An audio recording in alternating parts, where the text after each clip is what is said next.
Tandaan, ang pagbabago ay nagsisimula sa simpleng disiplina at pakikiisa. Sama-sama tayo para sa mas ligtas, malinis at maunlad na bayan ng Malasiki. Ang LGU at mamamayan magkaisa para sa kinabukasan. Ako po ang inyong lingkod, Mayor Alfe Soriano ng Bayan ng Malasiki. Kapaborito, merienda la, alas 10 la. Time check was brought to you by San Carlos City Mayor Julier Ayoy Rosuelio. San Carlos City, maunlad, ligtas at maayos. Tired of the stress and noise of the city and looking for the perfect getaway? Good thing there's J-Max Resort Hotel. Cozy rooms, a refreshing pool, and a peaceful escape for the whole family. Whether you are on a trip, a barkada outing, or even solo retreat, J-Max Resort Hotel is the perfect destination. So pack your bags, leave the stress behind, and discover the place where relaxation meets comfort. J-Max Resort Hotel, your perfect place for any kind of occasions. J-Max Resort Hotel is located at Villanueva Street, Poblacion Norte, Santa Barbara, Pangasinan. For inquiries, you may call at 0947-980-3263 or 075-636-8479. J-Max Resort Hotel. Alam niyo ba na ang kooperatiba ay hindi lamang isang samahan? Ito ay daan tungo sa pag-unlad, pagkakaisa at mas maayos na kinabukasan. Sa pangunguna ng inyong lingkod, 5th District Board Member Rosalina Rose Apaga, ating isusulong ang advokasiyang palakasin ang mga kooperatiba upang mabigyan ng mas maraming oportunidad ang ating mga magsasaka, mangingisda, manggagawa, kababaihan, kabataan at maliliit na negosyante. Sa kooperatiba, bawat miyembro ay may boses, may pagkakataong umasenso at may bahagi sa tagumpay. Sama-sama nating buuin ang isang mas matatag, mas maunlad at mas masaganang pamayanan. Sama-samang pag-unlad, sama-samang tagumpay. Ako po si Board Member Rose Apaga, ang Rosas ng 5th Distrito, kaagapay sa pagpapalakas ng mga kooperatiba at sa pagsusulong ng kaunlaran para sa bawat mamamayan. Kay Apaga, may pag-asa. Popular sa balita, popular sa musika. Pangasinan Govwaves Network Corporation. Sa Pangasinan, we are the number one pop music station. DWJE 88.1 FM. Radyo Pangasinan. Paborito! Paboritong ang kabataan at matatanda. Paboritong pakinggan sa bus, tricycle, jeep at mga opisina. Paborito mo, paborito ko, paborito natin lahat. DWJE 88.1 FM, Radyo Pangasinan. Number one pop music station. Paborito. Paborito. Ang susunod na programa ay rated GP. GP? Ano yun? Garantisadong pampaborito! Ang lahat ng opinyon at pananaw sa susunod na bahagi ng programa ay galing sa host anchor at panauhin lamang at hindi pananaw ng mga producers at ng pamunuan ng DWJE Radyo Pangasinan at Pangasinan Gulfwaves Network Corporation. Punto por punto sa 88.1. Diretsong balita at opinyon. Walang paligoy-ligoy. Bawat isyo, sinusuri. Bawat punto, pinapakinggan. Totoong usapan, malinaw na pananaw. Bawat punto, may katuwiran kay Atong Remo.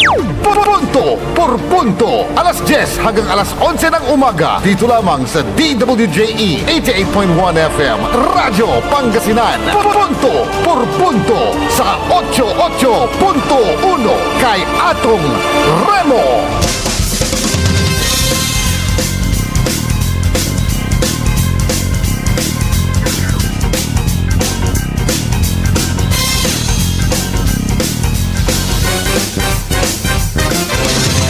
Alas 10:08 lay oras tayo. Biyernes lang ula. Hulyo 17, 2026. Kasumpalan yun arengalan so SBM Saray Balitan Matwa dan kapaborito Joseph Bacani. At bali-bali amay intelekton tepat at sikatayon amin. Lalong-lalo na sa mga residente ng Dagupan City. Ano nga ba talaga ang mas mahalaga? Ayuda o kalusugan o yung seguridad? Bibigyan ho natin ng mga punto yan. Dito lang sa paborito yung programang wala akong stinger. Punto por punto kay Atong Remo. At nakakawala. Yun na. At makakasama nyo sa loob ng isang oras. Lone Ranger ngayon ang kilabot ng kolehiyala. Si Jail Rans Kayabyab.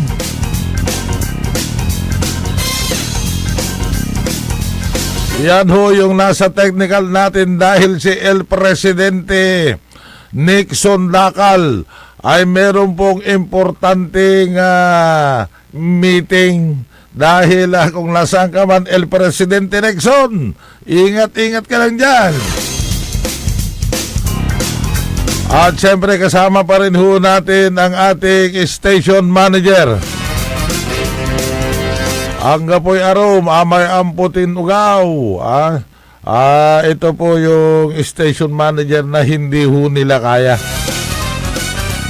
Lahat to, jack of all trades. Joey Joselito de la Cruz. Punto por punto kay Atong Remo.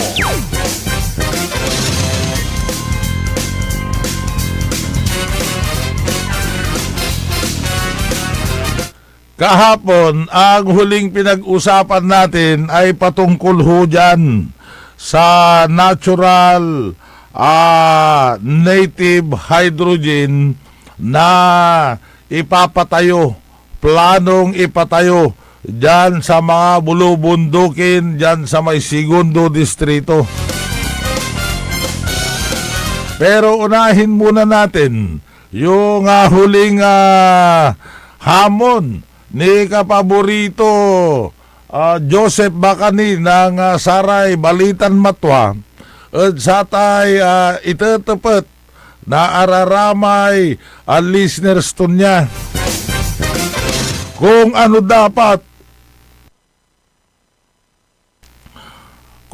dapat ang unahin ng politiko: ayuda, kalusugan at kaligtasan. Mahalaga rin ang ayuda, lalo na sa panahon ng kagipitan. Nakakatulong ito sa mga pamilyang salat sa pagkain, ang gapulay na kanda, gamot at iba pang pangunahing pangangailangan. Kaya maragap mo ito, wala tayong ayuda. Ngunit ang tanong, sapat ba ang ayuda kung ang mamamayan ay walang maayos na serbisyong pangkalusugan at hindi ligtas ang kanilang komunidad?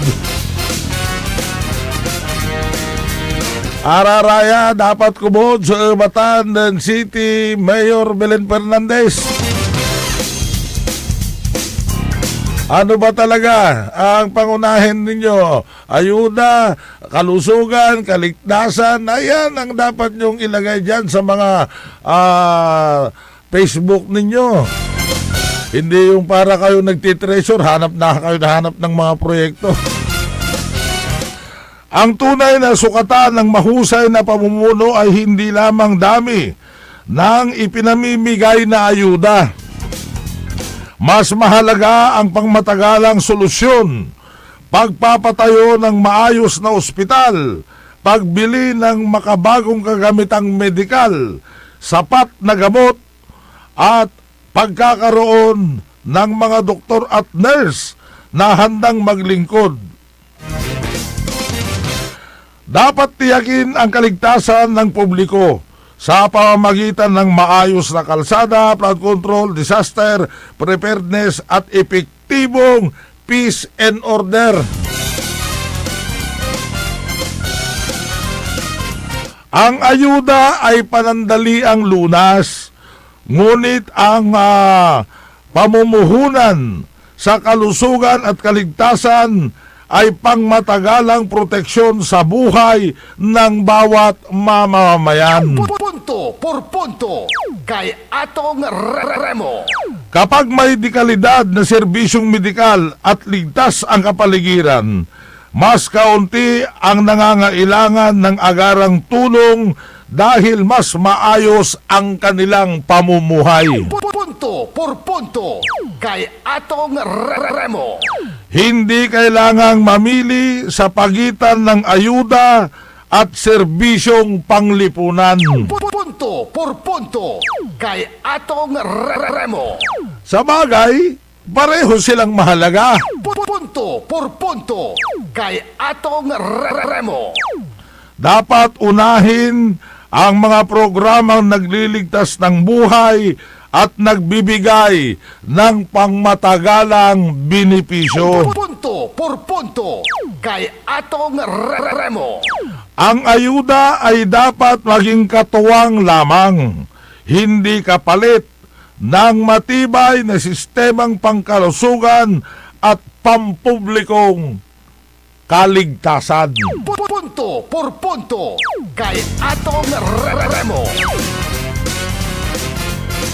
Ang tunay na leader ay hindi lamang mahusay mamigay ng tulong.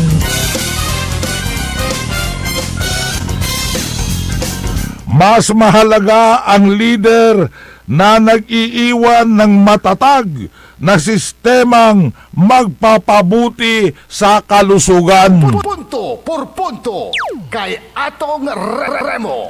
Magtitiyak ng kaligtasan Punto por punto kay Atong Remo.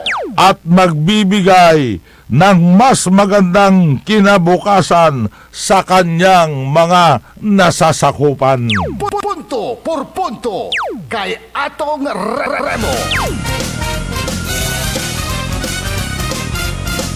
So sana naman ay atinyag tayo da isot met.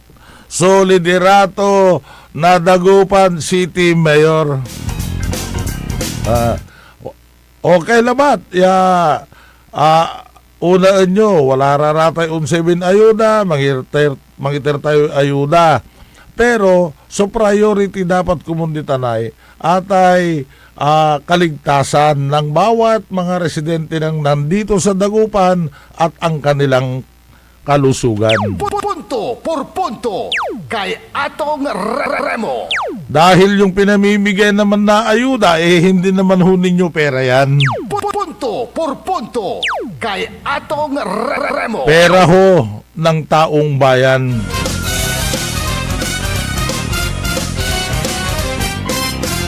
Pinadaan lang ho sa mga palad ninyo at ibigay ho ninyo ng todo-todo. Hindi yung mampili kini, nusupay duruan nyo.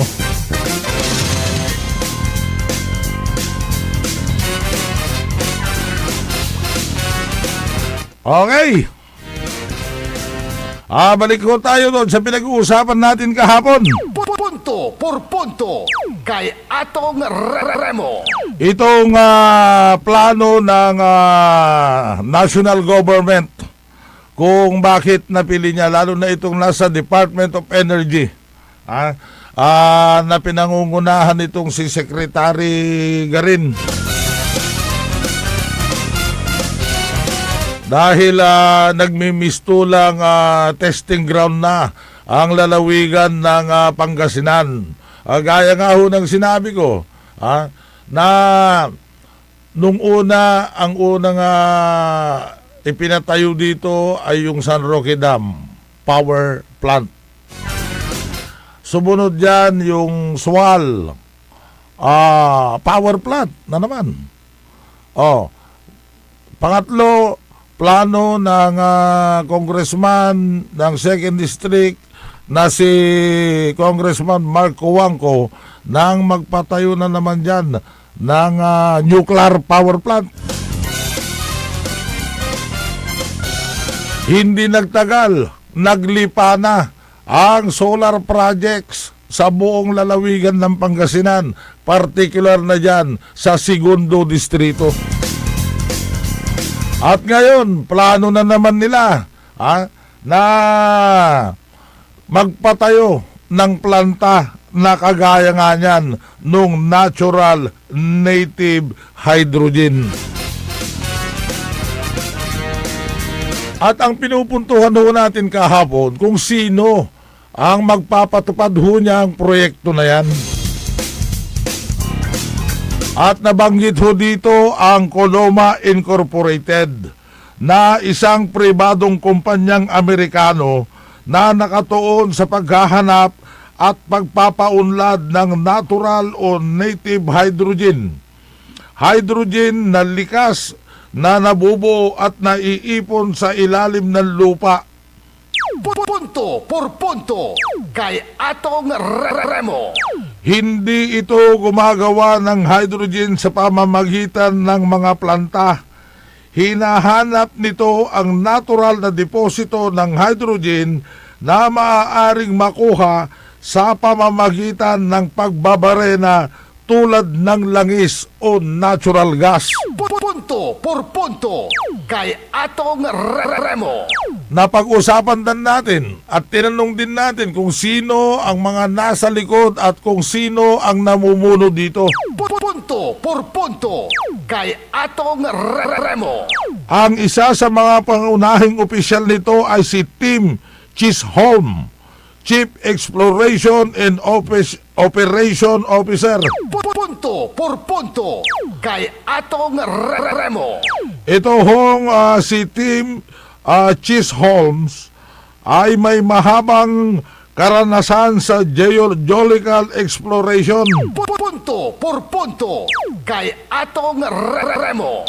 Ang kumpanya ay binubuo rin ng mga geologist at energy experts na nagsasagawa ng pananaliksik sa iba't ibang bansa. Punto por punto kay Atong Remo.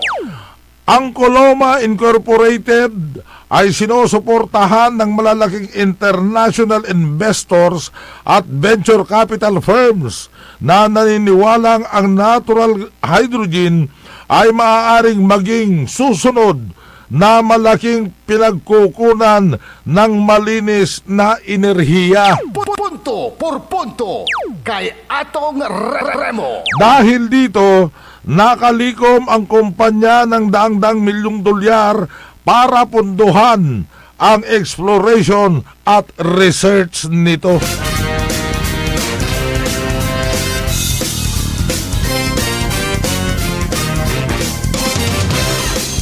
Bakit nasa Pilipinas ang Coloma Incorporated? Gaya nga ho nung ikwento ko ho sa inyo sa ating pananaliksik din, noong 2025, iginawad ng Department of Energy sa Coloma ang service contract numbers 83 at 84 para sa native hydrogen exploration sa Central Luzon. Punto por punto kay Atong Remo. Ito ang kauna-unahang hydrogen exploration service contracts sa bansa at kabilang sa mga unang ganitong kontrata sa buong mundo.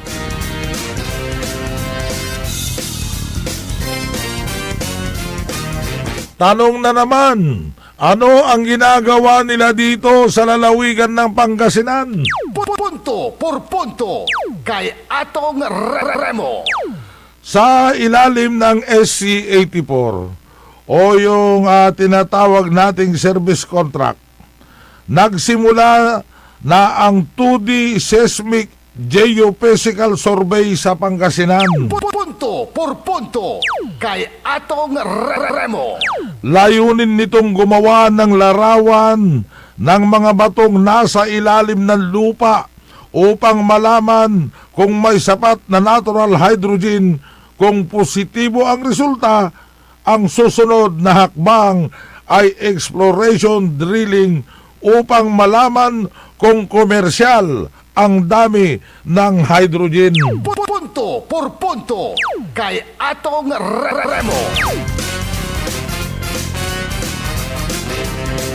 Ayon sa Department of Energy, inaasahang maaaring magsimula ang unang pagbabarena sa huling bahagi ng 2026 o unang bahagi ng taong 2027.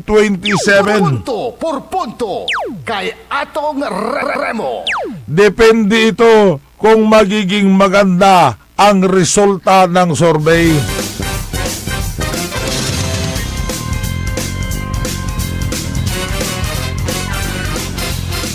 Maalagang tandaan ho natin na wala pang kumpirmasyon na may komersyal na dami ng native hydrogen sa Pangasinan. Punto por punto kay Atong Remo.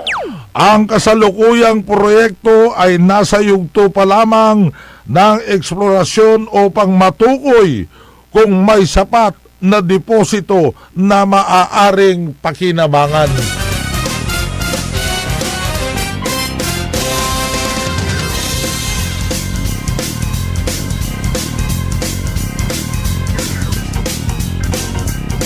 Ano ang pangit at masamang idudulot nitong native hydrogen?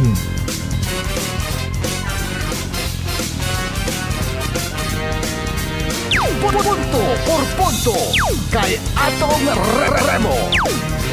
Bagamat itinuturing na mas malinis na pinagkukunan ng enerhiya ang native hydrogen, may mga posibleng negatibong epekto ang exploration at posibleng pagmimina nito kung hindi maayos ang pamamahala.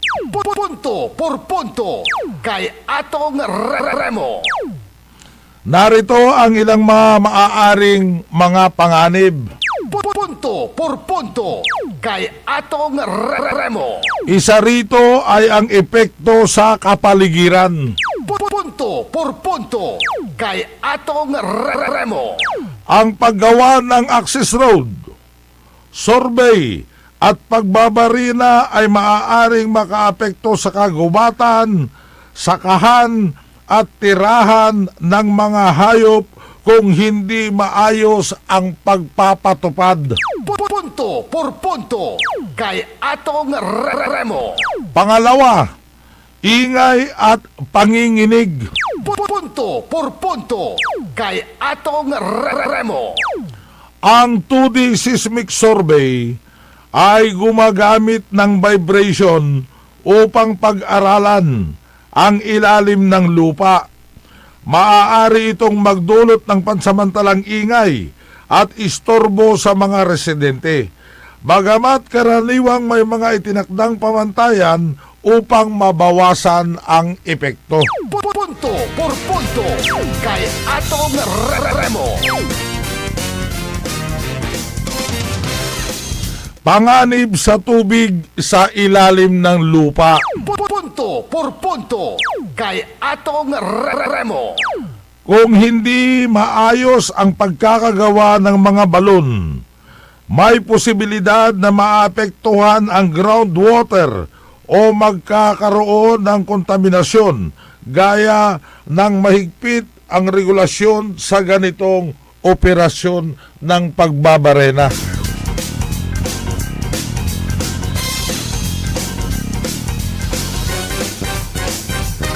At ang pang-apat ay ang pagbabago sa gamit ng lupa. Punto por punto kay Atong Remo. Maaaring kailanganin ang ilang lupain para sa exploration at drilling Punto por punto kay Atong Remo. na maaaring makaapekto sa mga magsasaka o may-ari ng lupa kung hindi maayos ang konsultasyon at ang compensation. Punto por punto kay Atong Remo.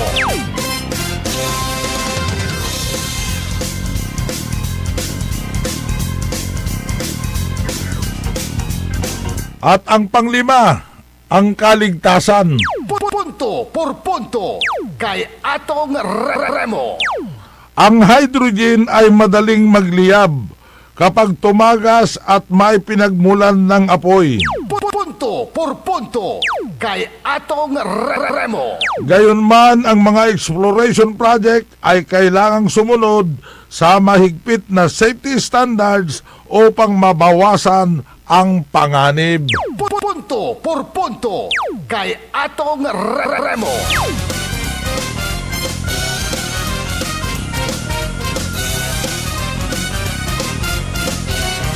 Sa ngayon, ang proyekto sa Pangasinan ay nasa exploration stage pa lamang. Punto por punto kay Atong Remo. Hindi pa ito pagmimina o malawakang produksyon ng hydrogen.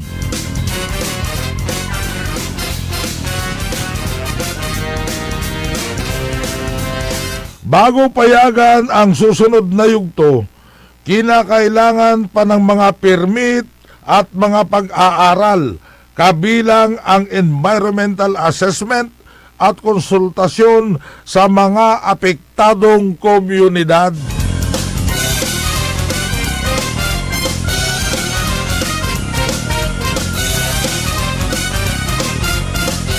Ang tunay na magiging epekto ay nakadepende sa magiging resulta ng mga pag-aaral at sa pagsunod ng kumpanya at ng pamahalaan sa mga batas na pangkalikasan. Punto por punto kay Atong Remo.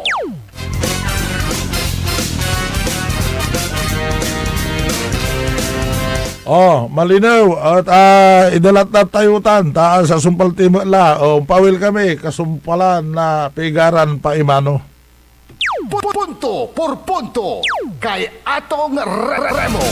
Ang puta-putang Iran balita. Kulelat na nga yung tatay, kulelat pa yung anak. Ang puta-putang Iran sunata. Dami yung Hawak mo ang beat. Son ang puta-putang Iran impormasyon. Aya sa number 1 pop music station, DWJE 88.1 FM, Radyo Pangasinan. Paborito. Gaano kahalaga ang tubig sa ating kalusugan? Ang tubig ay isang mahalagang sustansya at gumaganap ng isang mahalagang papel sa katawan ng tao. Ganyan mag-alaga ang Rebecca's Purified Drinking Water. Rebecca's Purified Drinking Water matatagpuan sa 193 Amado Tapuac, Dagupan City. For deliveries, you may contact Matthew Mamorno at 075-515-8767 or 0917-508-0055. Rebecca's Purified Drinking Water. Mare! Kabigla ka naman, Mare, ha? Grabe, gimagana ka, ah. Mari, di mo sinabi na uwi ka pala ng San Carlos. Ay, oo. Namiss ko na kasi dito ang pamilya ko. Ito na palang San Carlos ngayon. Grabe, Mare. Ang laki na ng pinagbago. Siyempre naman, Mari, alam mo ba na dito sa syudad natin, malaki na talagang pagbabago. Mula sa mga infrastruktura, nandiyan na mga konkretong daan at mga bagong pasilidad. Wow! Meron din tayong trending na ayos, kalusugan karavan na nagbibigay ng libreng serbisyong medikal. Balita na? Saka, nandyan din ang mga programang pag-agrikultura para sa ating mga magsasaka. Ay, wow! At higit sa lahat, Maria, ang pagpapanatili ng peace and order ng ating syudad. Perfect! Di lang yan, binibigyan din ng halaga ang kapakanan ng lahat ng tao at pantay na karapatan sa mga serbisyo ng gobyerno. Grabe, Mare! Ang bongga na talaga ng San Carlos. Parang ayoko na bumalik sa ibang bansa. Oo, Mari. Kung ako sa'yo, dito ka na lang sa San Carlos. Dahil sa San Carlos, tunay na subok na ang serbisyong ayos. Mayor Julier Ayoy Resuello po, kasama si Vice Mayor Jose Resbox Resuello at ang Sangguniang Panglungsod ay nandito upang umagapay at magserbisyo sa ating minamahal na syudad. San Carlos, maunlad, ligtas at maayos. Naghahanap ka ba ng masarap, Sulit at tunay na Chinese food? Tikman ang kanilang masasarap na noodles, steaming dumplings, fried rice, at iba pang paborito ninyong Chinese dishes na siguradong magpapabalik-balik sa inyo. Sa bawat subo, maasahan ang kalidad, sarap at pagmamahal sa pagluluto na para bang nasa puso ka ng Chinatown. Pang pamilya, pang barkada o pang solo food trip, siguradong busog at masaya ka sa Angkong Noodle House. Angkong Noodle House, sarap na abot kamay, lasang tunay na Chinese food. Ano pang iniintay mo? Tara na, kain na sa Angkong Noodle House. Angkong Noodle House is located at the ground floor of Metro Plaza, A.B. Fernandez Avenue, Dagupan City. Also visit their branches, Bayambang, Rosales, Ordaneta, Binalonan, San Carlos City, at ang kanilang bagong bukas na sa Robinsons, Calasiao.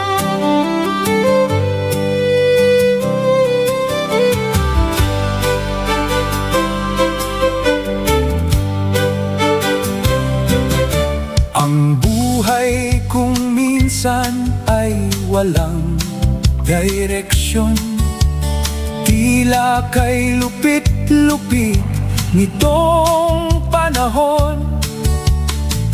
Huwag kang mawawalan ng pag-asa, kailanman ay di ka nag-iisa.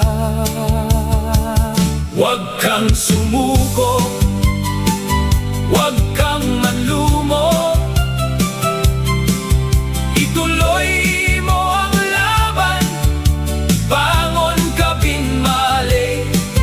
Ituloy mo ang laban, bangon ka binmali. Kahit ang landas ay magulo, masikip sa pagsisikap mo ay makakamtan ang nais.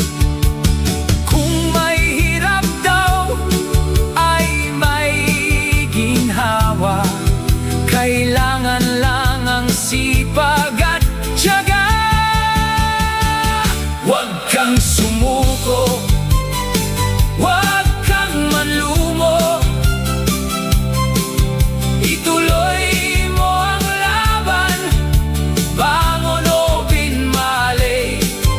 Ituloy mo ang laban, bangon o binmali.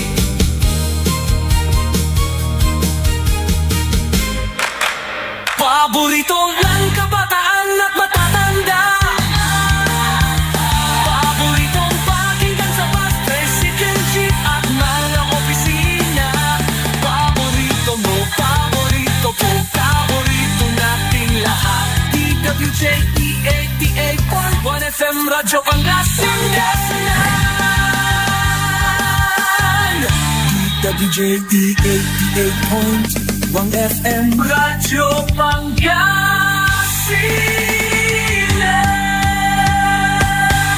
Paborito.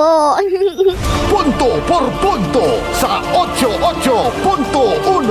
Diretsong balita at opinyon. Walang paligoy-ligoy. Bawat isyu, sinusuri. Bawat punto, pinapakinggan. Totoong usapan, malinaw na pananaw. Bawat punto, may katuwiran kay Atong Remo. Punto por punto. Alas 10 hanggang alas 11 ng umaga. Dito lamang sa DWJE 88.1 FM Radyo Pangasinan. Punto por punto sa 88.1 kay Atong Remo. Punto por punto kay Atong Remo. Meron pa tayong nalalabing 23 minuto bago mag alas 11 na naman. Aburido na naman yung mga naglilinis sa likod ng bahay kung ano na naman ang kanilang pananghalian. Ilutuan mo laray, kinditan na akulaw. Atay kasi ng karuman, ang anlaray balatong, tantoyo. Ulit mo lamot, may black beans mo, tantoyo, pero susawsawan to balat, may kera, may giniling, yapabo. Punto por punto kay Atong Remo.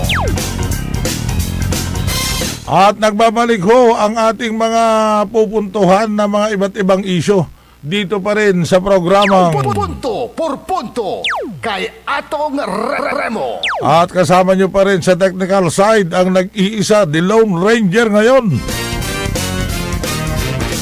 At pero parang kaya na niya ata ang kilabot ng kolehiyala, si Jael Franz Kayabyab.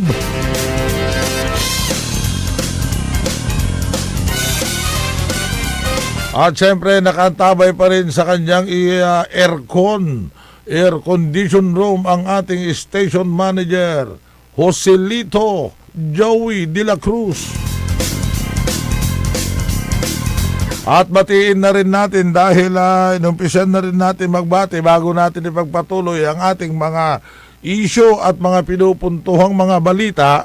Punto por punto kay Atong Remo. Nakikinig daw ang ating mga kaibigan dyan sa Barangay Minyen East na si paring Felix Jose at sa ang kanyang kabiyak na si Elizabeth Jose. Ganon din kay paring Marvin dyan sa Barangay Pinmaludpod, kasama niya si Kapitan Joma Andrada. Kapitan Joma Andrada, mukhang malapit na ang labanan pero wala hong kalaban ho ito. Si paring Marvin Calma dyan sa Barangay Pinmaludpod, nasa Barangay Hall siya ngayon. At ganun din ang ating pagbati kay former API Party List Congressman Michael Mike Morden. Habang pinaggugunting-gunting niya ang kanyang mga bonsai, nakatutok din sa kanyang istasyon si former Army Colonel John Soroderos. Nasa Barangay Hall din sa Barangay Leon si Barangay Kapitan John Lord Marsan.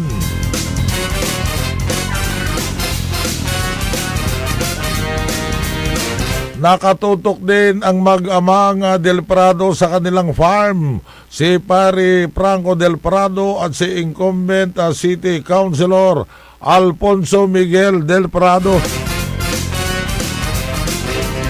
Salamat sa inyong pakikinig.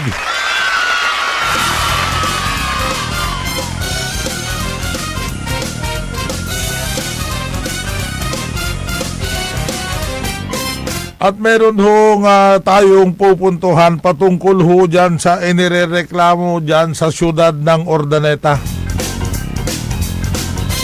Ito pong masangsang at mabahong amoy ng basurahan ho dyan sa may Barangay Katablan. At nung nakapanayam ho natin ang special assistant po ni Mayor Rami Paraino na si Executive Secretary Sani Dumagas, sinabi naman na ipinaliwanag naman niya na ginagawa naman ng hanggang kaya ng syudad ang paglilinis ho dyan sa dam site ho dyan sa may Barangay Katablan. Pero hindi ho natin mapigilan na ang klima ho ng panahon ay paiba-iba. Kagaya nga ho niyan kasi may ginagamit na ho sila dyan na high-tech technology para hindi nga ho mangamoy yung tambakan ho ng basura sa barangay na yan. Kaso nga lang ho, pag nag-umulan ayon sa kanya, siyempre pagkatapos ho ng ulan at biglang humangin, talaga hong mangangamoy ho yan. Pero sinisigurado naman ho ng pamahalaan ng Urdaneta City na ginagawa ho nila ang lahat na solusyon para hindi ho ito makaapekto sa kalusugan ng bawat mamamayan. At meron ho silang ginagawa din dyan na pagdidisinfekta at ang paglalagay ho ng mga deodorizer o odor neutralizer.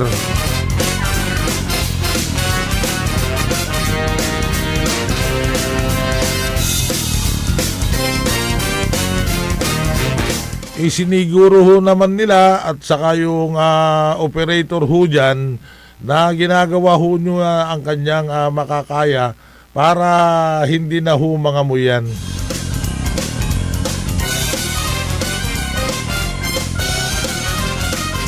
At speaking sa Urdaneta City, may nakuha ho tayo na isa hong imbitasyon patungkol ho dyan sa punong barangay ng poblasyon Urdaneta City.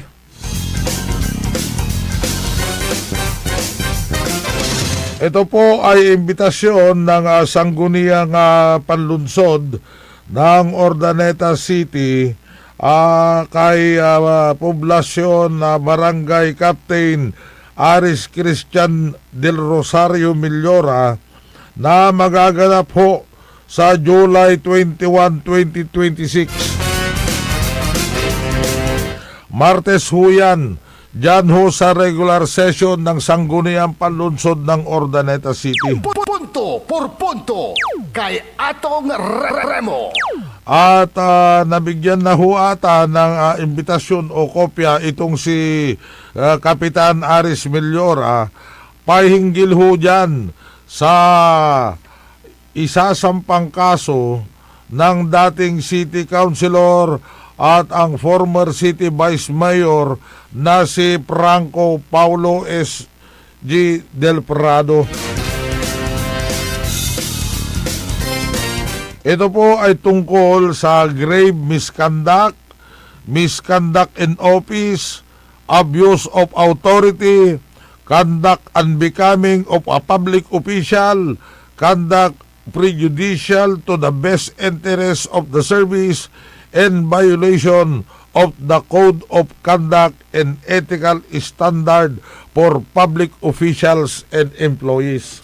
Punto por punto kay Atong Remo.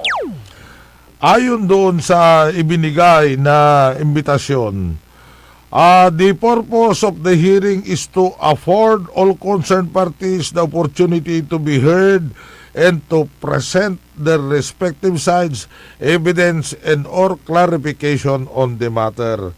Yan po. Ang may hawak ho ng komitiba na yan sa may Blue Ribbon Committee ng 10th Sangguniang Panlunsod ng Urdaneta City ay ito pong si Honorable City Councilor Rio Virgilio Esteves. Punto por punto kay Atong Remo. At abangan ho natin yan kung ano ho ang mapapag-usapan dyan, hinggil nga dyan sa inihain na reklamo laban kay poblasyon na barangay, punong barangay Captain Aris Christian Millora. Punto por punto kay Atong Remo.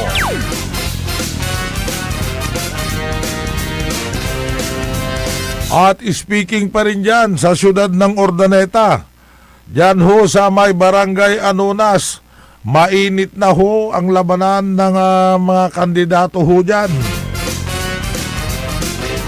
At meron din ho tayong nakalap na balita na meron na hong mga matataas na opisyal ng lalawigan na sumusuporta dyan sa number 5 na kagawad dyan sa may barangay Anonas.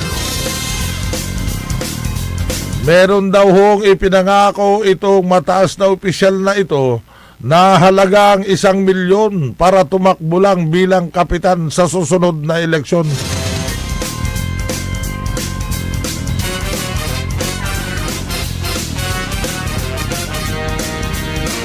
Kaya kung kukwentahin mo, dahil pupurma na ho yung mga ibang mga opisyales, nag-aalaga na ho sila ng kanilang mga kapitan na ilalaban at yan po ay paghahanda rin sa taong 2028 presidential at local election.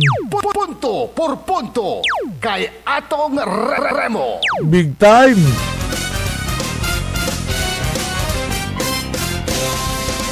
$1 million kada barangay. So abangan nyo. Magkandidato na kayo. Sayang din yung 1 million na ibibigay niyan.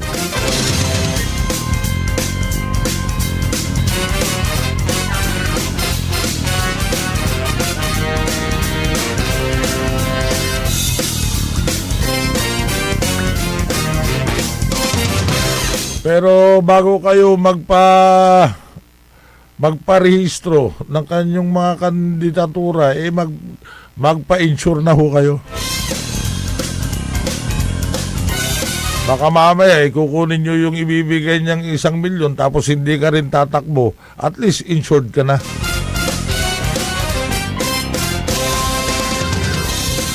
At speaking of insurance, mga kaibigan, mga kapaborito, meron ho akong nakitang video ho nitong si incumbent Kalasyaw Mayor Patrick Karamat.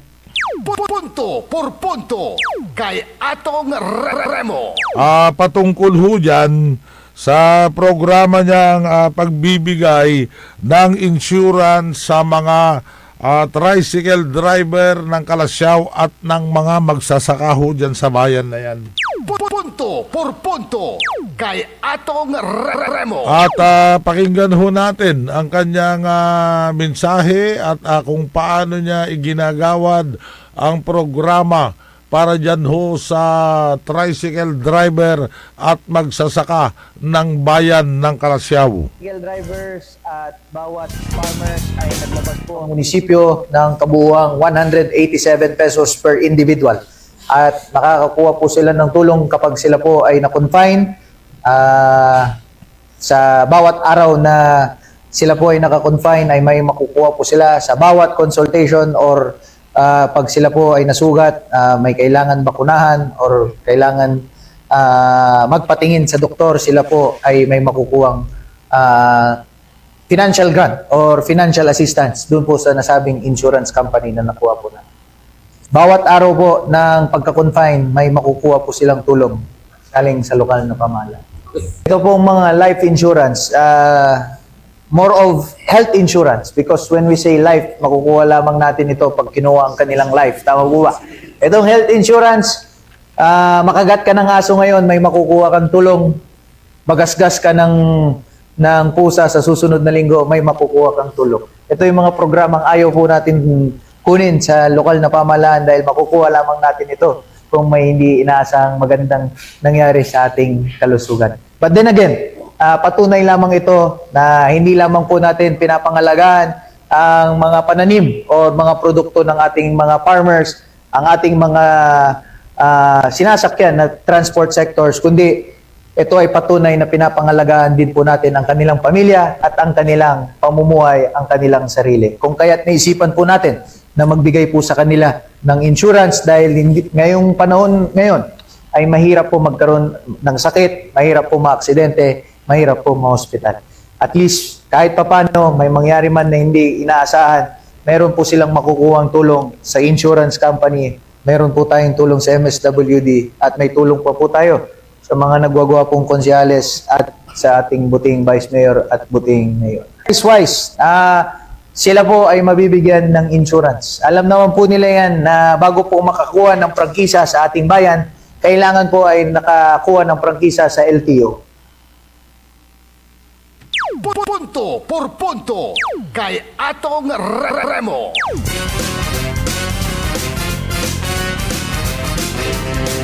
Yan ho ang dapat tularan ng mga ibang mga lokal na munisipyo.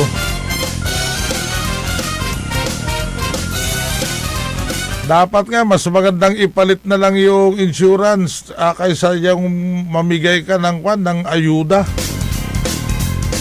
Tingnan ho niyan, Mayor Belen Fernandez, kung may nabigyan na rin ho kayong mga insurance sa mga tricycle driver, araratay managsigay, aratay dumaralos, no wala.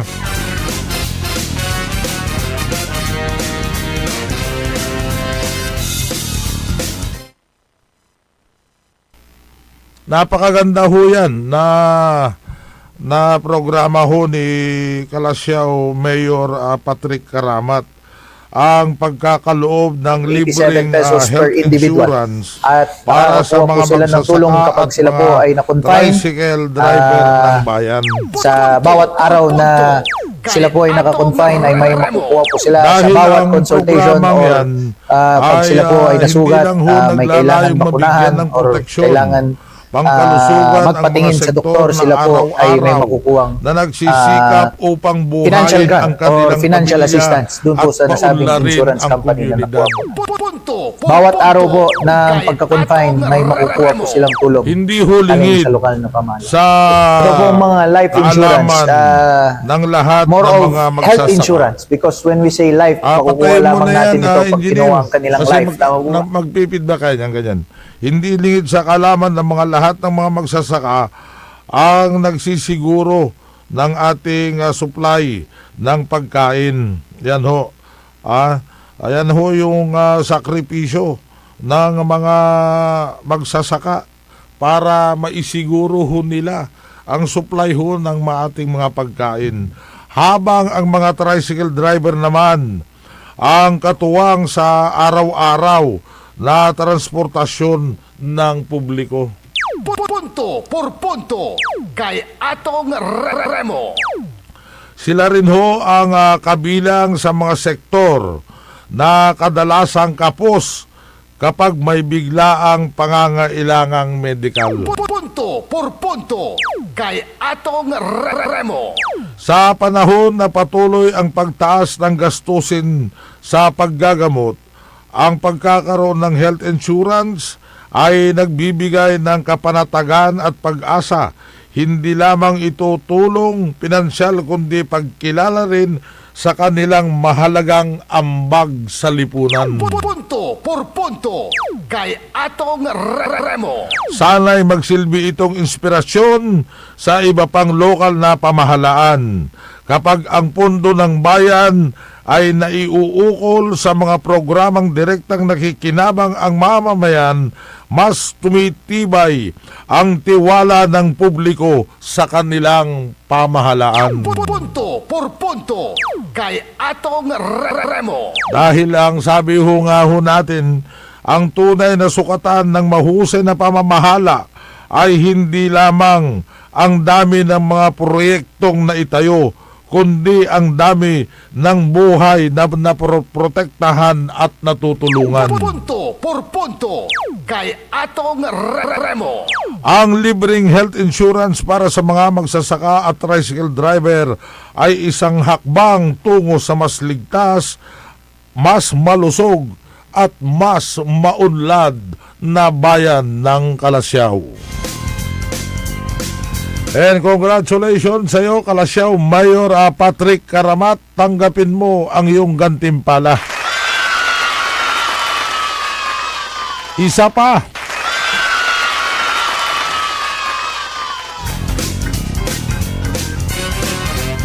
Yan ho ang dapat. Por punto kay Atong Remo. Yan ho ang dapat na tularan ho ng bawat namamahala sa mga lokal o syudad na kanilang mga lugar. 3 minuto na lang ho ang naiiwan dahil Biyernes naman ho, ay pagtutuunan na lang siguro natin sa Lunes ang isa sa mga intriga na naman na ginawa ng isang online news channel na kung saan pinag-aaway na naman niya ang isang konsehala at saka isang mayor sa isang bayan.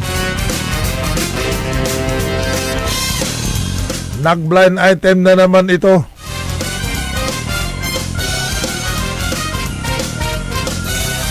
At sa Lunes, papag-usapan din ho natin ang kanyang inilabas patungkol ho dyan sa provincial assessor ng lalawigan ng Pangasinan. Dahil ayon ho sa kanya, pinapahirapan na daw ho ang mga kumukuha ng mga tax declaration o yung tinatawag nilang tax deck. Punto por punto kay Atong Remo. Dahil ayon sa kanya, doon sa kanyang inulat, doon sa kanyang online, talagang kalbaryo na daw ho ang pinagdaraanan ng mga taong may transaksyon sa tanggapan ni Provincial Assessor Jeronimo Abad. Alam kaya ito ni Governor Monmon Gico? O may basbas? Nagtatanong lang ho. Yan ho ang mga pupuntahan ho natin. At ang isa pa na kanyang iniintriga na naman ngayon, yung bayan ho dyan sa may 5 distrito. Patungkol naman ho dyan sa kuwari na itong isang mayor daw ho ay kumukolekta ho ng 200. Ayon daw sa kanyang source.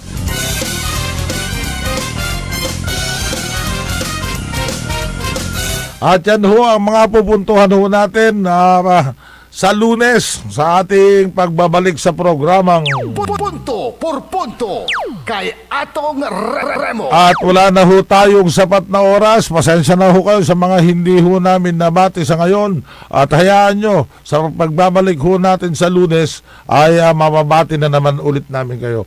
At sa ngalan ho ng ating nakasama sa technical side na si Jal Franz Cayabyab. At syempre nakaaga pa rin natin ang ating station manager na si Joselito Joey De La Cruz. At ito po ang inyong tapaghatid balita sa Himpapawid. Punto por punto kay Atong Remo. Have a beautiful weekend, everybody. Punto por punto kay Atong Remo.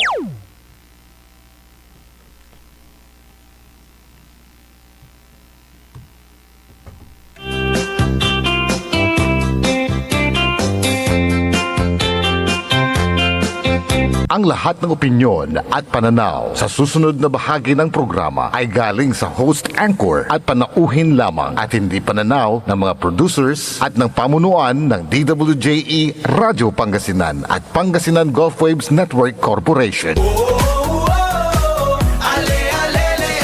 Sa bawat kanto, bawat daan, pangakong laging maaasahan. Puso'y sa inyo, yan ang totoo. Say si Samson para sa Pogo Chico. Tayo na't magsama-sama, sa pag-asenso'y walang kupas pa. Saksi ang langit, serbisyong totoo. Say si Samson, kapitan ng puso.